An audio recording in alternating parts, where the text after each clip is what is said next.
जैसे कि आप लोगों को पता है कि फ़खर ज़मान जो है ना बड़े मैच का बड़ा प्लेयर है।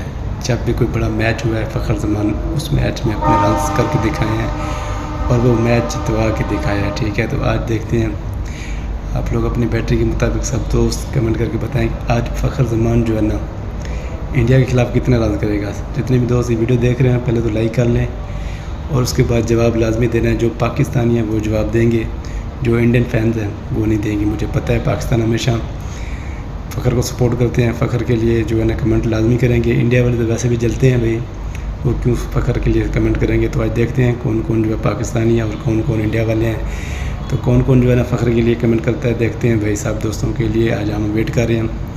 तो इंशाल्लाह उम्मीद है कि आज फ़खर ज़मान जो है ना बड़ा मैच है तो रन ज़रूर करेगा और पाकिस्तान को मैच विन ज़रूर करेगा। तो मैं इंतज़ार कर रहा हूँ आप लोगों का, आप लोग कमेंट करके लाजमी बताइएगा। तो इंशाल्लाह आज देखते हैं क्या करते हैं पाकिस्तान टीम। पाकिस्तान जिंदाबाद।